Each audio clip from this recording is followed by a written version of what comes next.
Assalamualaikum warahmatullahi wabarakatuh. Halo semuanya, perkenalkan nama aku Keila Aletiana Mustiawan dari kelas 12 F10. Pada kesempatan kali ini aku akan membahas salah satu isi cerita dari novel Anonymous Crush karya Hanifia.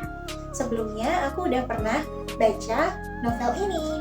Jadi yuk kita simak isi cerita dari novel Anonymous Crush. Cerita dimulai ketika seorang gadis bernama Abela Arkia sedang mengobrol dengan sahabatnya bernama Aurel. Dan mereka ini sedang mengobrolkan sepupu si Abela yang bernama Neka. Nah, waktu itu si Aurel secara terang-terangan mengatakan kepada si Abela bahwa gayanya berpenampilan si Neka, gaya bicaranya, itu selalu meniru si Abela. Apapun barang yang Abela beli, gak lama kemudian Neka juga pasti ikut beli. Tapi hal tersebut disangkal oleh si Abela. Tapi faktanya, ya si Neka memang apa-apa selalu ngikutin si Abela. Sehingga mereka berdua ini tuh berpikir, gimana caranya agar si Neka ini gak ngikutin si Abela. Setelah dipikir-pikir nih, akhirnya Aurel menemukan saran untuk si Abela, yaitu Abela disuruh main anonymous chat biar dapat pacar. Jadi cari pacar gitu. Karena kan si Neka gak punya pacar tuh, jadi dia gak akan ngikutin kamu lagi, pikir si Aurel. Tapi saran dari Aurel tidak langsung diiyakan oleh si Abela, karena memang si Abela belum pernah main anonymous chat sebelumnya. Kalau kalian tahu nggak apa itu anonymous chat? Jadi, seperti dalam katanya, anonim, tak bernama. Jadi, dalam fitur tersebut, itu adalah fitur kirim pesan atau berbalas pesan. Jadi, fitur yang ada di Telegram. Ketika kita menemukan orang untuk mengobrol, berkirim pesan, kita menemukan orang, nah, orang tersebut itu tidak tahu siapa kita, nama kita siapa, kita tinggal di mana, dan sebaliknya, kita juga nggak tahu siapa yang chatan sama kita nih. Dia siapa, dia rumahnya di mana, namanya siapa, nggak tahu. Kecuali kita saling bertukar identitas, gitu. Setelah dipikir-pikir cukup lama, si Abela pun penasaran juga. Akhirnya dia bermain anonymous chat. Nah, ketika dia bermain anonymous chat ini, dia bertemu dengan seseorang yang mengakunya sih laki-laki ya.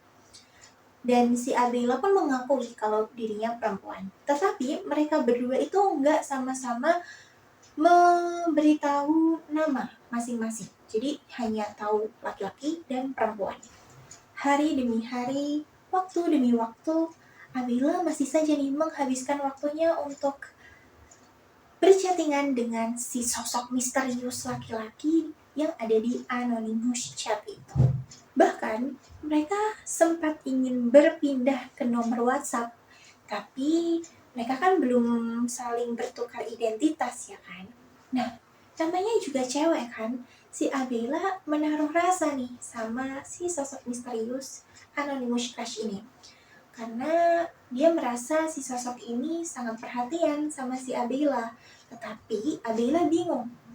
Dia harus melanjutkan chattingannya dengan si sosok misterius ini atau dia mengejar crushnya. Jadi si Abela itu punya crush di sekolah. Namanya Mahendra Karsanjaya, seorang ketua basket di SMA-nya.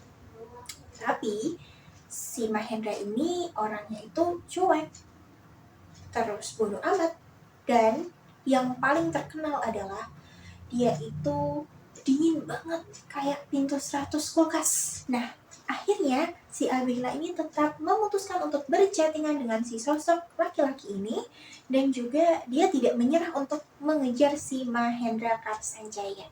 Jadi dia tetap mengambil kedua-duanya. Nah, beberapa waktu kemudian, akhirnya si Abela tahu nih siapa sosok misterius di anonymous chat ini. Laki-laki tersebut adalah laki-laki yang selama ini dia sukai. Ya, benar sekali. Laki-laki misterius adalah Mahendra Karsanjaya. Waktu berlalu, akhirnya si Abela dan si Mahendra menjalin hubungan asmara. Semua orang sangat terpukau nih sama Mahendra dan juga Abela. Tapi ada satu orang yang gak suka sama kedua pasangan ini. Siapa lagi kalau bukan Neka. Berbagai cara Neka lakukan untuk memisahkan antara si Mahendra dan juga si Abela. Karena si Neka itu iri sama apa yang telah didapatkan oleh Abela. Banyak sekali cara-cara yang dilakukan Neka untuk memisahkan mereka berdua. Neka gak memikirkan dampak buruknya nih. Apapun dia lakukan, walaupun mencelakai saudaranya sendiri. Hingga puncaknya adalah ketika ada berita tersebar di SMA si Abela dan juga si Neka. Di situ tertera bahwa seorang siswi bernama Abela Arkia ditemukan tidur dengan laki-laki. Hal yang tidak dilakukan sewajarnya anak SMA, anak sekolah.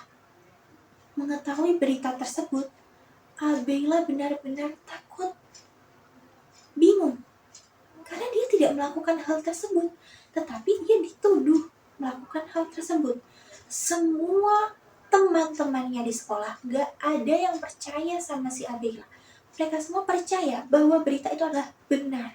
Sampai-sampai si Abela ini diskors selama 1 minggu. Dan mengetahui hal tersebut, ibu Abela sangat marah dengan Abela. Bahkan nih, ibu Abela aja gak percaya sama anaknya sendiri. Ibu Abela mempercayai berita bohong tersebut. Dan satu-satunya orang yang percaya dengan Abela adalah bukan Mahendra, tapi sahabatnya yaitu Aurey. Lalu bagaimana dengan Mahendra? Mahendra gak percaya sama Abela. Dia lebih mempercayai berita tersebut. Tentunya Abela merasa kecewa dengan adanya sifat Mahendra yang seperti itu. Satu-satunya teman yang menguatkan adalah Aurey. Waktu berlalu, hubungan antara Abela dan Mahendra kian lama kian memburuk.